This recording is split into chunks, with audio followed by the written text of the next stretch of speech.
নমস্কার। আমার সকল শ্রোতা ও দর্শক বন্ধুদের স্বাগত। পূজনীয় স্বামী ঈশাত্মানন্দজি বলছেন, এমন একটা সময় আসবে যখন জন্মের সময় তুমি একলা ছিলে, তোমাকে ঠিক তেমন একলা করে দেবে। তারপর সেই সময়টায় যখন তুমি বন্ধু খুঁজতে যাবে, তখন তারা বিরক্ত বোধ করবে। ঠাকুর বলছেন, যারা কেবল কামকাঞ্চন নিয়ে আছে, ঈশ্বরকে একেবারেই ভাবে না, তারা বদ্ধ জীব। একটা ভয়ঙ্কর কথা ঠাকুর বলছেন, তারা বুঝতে পারে না, তাই তারা কামকাঞ্চনে বদ্ধ হয়ে থাকে। ওর মধ্যেই তারা খুব খুশি। বাস্তবে দেখা যায়, সোম থেকে শুক্র পর্যন্ত অফিস করলো, কাজকর্ম করলো, তারপরে ছুটির দিনে কারো না কারোর বাড়িতে জন্মদিন, নয় মুখে ভাত, নয় পার্টি, এই সমস্ত নিয়ে মশগুল হয়ে থাকে। খুব যে তারা বন্ধু তা নয়, কিন্তু আবার সময়ও কাটে। তো এসব যে করছে, একবারের জন্য ভগবানের কথা আলোচনা হচ্ছে না। এটা একটা জাতির মধ্যে খুব বেশি থাকে। আরেকটা জাতি, যারা মন্দিরে যায় বটে, কিন্তু পুজো আচ্চা করে না।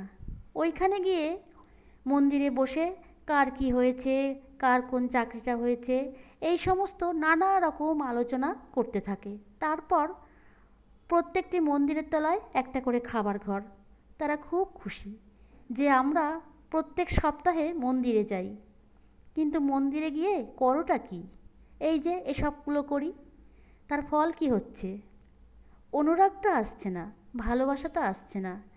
কি করে ভালোবাসা আসবে? সাধুসঙ্গ হচ্ছে না। সাধুসঙ্গ মানে কি?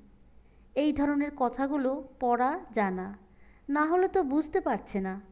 এরপরে শেষের দিকে যখন কান্নাটা আসবে, কষ্টটা আসবে, তখন ছটফট করতে হবে। কেননা অভ্যেস নেই একা একা ভগবানকে নিয়ে, ঠাকুরকে নিয়ে থাকার। কিন্তু সময় এমন একটা আসবে যখন তুমি জন্মের সময় একলা হয়েছিলে, তোমাকে ঠিক ওই রকম একলা করে দেবে প্রকৃতি, উপায় নেই। তারপর সেই সময়টায় যখন তুমি বন্ধু খুঁজতে যাবে, তারা খুব বিরক্ত বোধ করবে। তখন আর বন্ধু পাওয়া যায় না।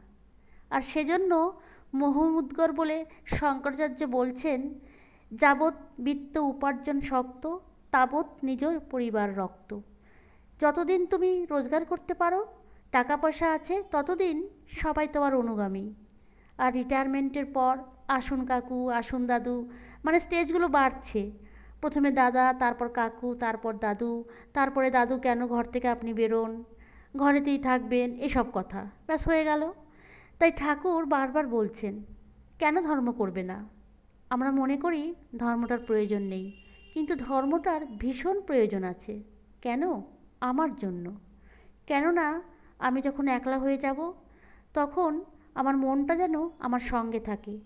আর মনটা এই আমার সঙ্গে না থাকলে খুব অসুবিধে হয়। তাহলে কি করা যায়? খুব সিম্পল। প্রথম থেকে একটু অভ্যেস তৈরি করে ফেলতে হয়। অভ্যাসটা কি? ঠাকুর আছেন, মা আছেন, আমি তাকে ডাকবো, তার সঙ্গে কথা বলবো, সকালে উঠে আমার মনের প্রার্থনা জানাবো, এসব করব। এসব করে করে একটা রুটিন তৈরি করে ফেলতে হয়। আর সেই রুটিনে সকালবেলায় উঠলাম, স্নান করে একটু বই পড়লাম, এভাবে চললে কখন যে 24 ঘন্টা কেটে যাবে বোঝাও যায় না। আর যখন আমি নিজে ব্যস্ত হয়ে রয়েছি, তখন নিজের মনের মধ্যে আমার সঙ্গীর কী দরকার? তখন একেবারে আপনাতে মন আপনি থেকো, যেও না মন কারো ঘরে, কারো কাছে যাওয়ার প্রয়োজন হয় না। যেই তুমি জগৎটাকে ত্যাগ করতে লাগলে, ঈশ্বরকে ডাকতে লাগলে, জগৎ তোমার কাছে এসে হাজির হবে। লোকে এসে তোমার খোঁজ খবর নেবে। কেন? তোমার মধ্যে ভগবানের শক্তিটা জাগ্রত হচ্ছে। কেমন করে? ভালোবাসার মধ্যে দিয়ে, নিঃস্বার্থপরতার মধ্যে দিয়ে। তার কথাগুলো খুব সুন্দর হবে, তার চিন্তাগুলো সবার জন্য হবে। সবাই ছুটে ছুটে আসবে, আমার জন্য একটু প্রার্থনা করে দিন। এসব যেটা তুমি চাও সেটা তুমি নিশ্চয়ই পাবে, যদি তুমি ভগবানকে ভালোবাসতে পারো।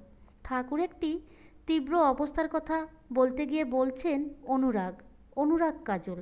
যারা কেবল কামকাঞ্চন নিয়ে আছে, ঈশ্বরকে একবারও ভাবে না, তারা বদ্ধ জীব। তাদের দিয়ে কি মহৎ কাজ হবে? ঠাকুর বলছেন, কাকে ঠোকরানো আম। ঈশ্বর সেবায়ও লাগে না, নিজেও খেতে পারে না। এই মানুষটা কোনো কাজে লাগে না, সমাজের কাজেও লাগে না। এরা বদ্ধ জীব, সংসারী জীব, এরা গুটি পোকা। মনে করলে এরা কেটে বেরিয়ে আসতে পারে, কিন্তু নিজে ঘর বানিয়েছে, ছেড়ে আসতে মায়া হয়, আর শেষে মৃত্যু। এজন্য ধর্মের প্রয়োজন। ধর্ম তোমার নিজের শান্তির, আর সেই শান্তিটা বিচারের মধ্যে দিয়ে আসে। আর বিচারটার পর মনটাকে তৈরি করতে অভ্যেস করতে হয়। এই অভ্যেসটাকে বলে তপস্যা। এই তপস্যা ছাড়া কোনো উপায় নেই। আর এই তপস্যা কিভাবে করব? যখন আমি জানব ঠাকুর বলছেন যে এই বদ্ধজীবের কোনো উপায় নেই। বদ্ধজীব মানে কি? শুধু এই জগতে নাম, যশ, প্রতিপত্তি এগুলো ভালোবাসে, এছাড়া থাকতে পারে না। তারা হচ্ছে বদ্ধ। আমরা যখন জন্মাইনি তখন জগৎ ছিল কি ছিল না তা জানি না। আর আমি যখন থাকবো না তখন এই জগৎটা থাকবে কি থাকবে না সেটাও জানি না। তাতে কিছু এসে যায় না। আমি যখন ঘুমিয়ে পড়ি তখন কোথায় কে কী করলো সেটা নিয়ে আমার কোনো মাথা ব্যথা নেই। ঘুমের মধ্যে জগৎ নেই, জগৎটাকে টের পাওয়া যায় না। যারা মুক্তজীব তারা কামকাঞ্চনে বশ হয় না। কামকাঞ্চন, কাম মানে বাসনা, কাঞ্চন হলো টাকা পয়সা, অর্থ, সম্পদ এগুলো। এখন কথা হলো, বাসনা থাকলেই সেটা পূরণ করতে সম্পদের দরকার হয়। আর এই সম্পদটা বাড়তেই থাকে, শেষ আর হয় না, কোনো দিন থামতে পারে না। বেচারি এই কষ্টটা নিয়ে নিয়ে শেষ দিন পর্যন্ত, ঠিক মৃত্যুর আগে পর্যন্ত হাঁসফাঁস করতে করতে মারা যায়। তাহলে কি লাভ? এই যে মানসিকতা, কেন? এটা হলো কর্মফল। এই কর্মফল এভাবে তাদের তাড়া করে নিয়ে বেড়াবে, মায়াতে ভুলিয়ে রাখে। ঠাকুর বলছেন, দু একজনের জ্ঞান হয়, তারা মায়ার ভেলকিতে ভোলে না, কামকাঞ্চনে বশ হয় না। এই কথাগুলো যখন ঠাকুর বলছেন, মায়ার ভেলকি, মায়া হচ্ছে ভগবান যখন একটা জিনিস সৃষ্টি করছেন, একটা জিনিস মানে মনে রাখতে হবে পুরো ব্যাপারটাই হলো খেলা। কিন্তু আমরা বুঝতে পারি না যে এটা একটা খেলা। প্রচণ্ড উৎসাহ নিয়ে আমরা করতে চেষ্টা করছি, আর সেটা করতে গিয়ে আমরা বদ্ধ হয়ে পড়ছি। জগতের খেলা, এই ব্যাপারটা যদি আমরা আগে থেকে বুঝতে পেরে যাই তাহলে আর কষ্ট থাকে না। আমি যতটুকু পেয়েছি তাতে আমি সন্তুষ্ট, কোনো অসুবিধা আমার নেই। যা পেয়েছি এটা ছাড়াও যা যা ইচ্ছেগুলো হচ্ছে চেষ্টা করব ওটা করতে। যদি হলো তো হলো, আর যদি না হলো না হলো, আর কি করা যাবে?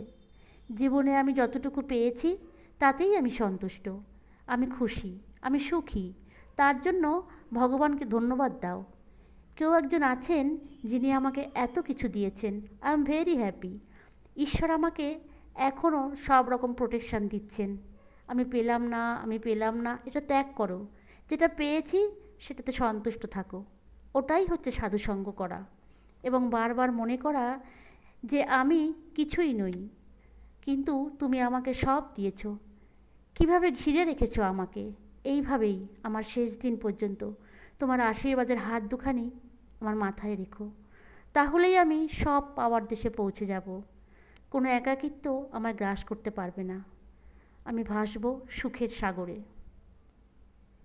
আজকে ঠাকুরের কথা আলোচনা এখানেই শেষ করলাম। দেখা হবে আবার পরের ভিডিওতে। ভালো থাকবেন, সুস্থ থাকবেন।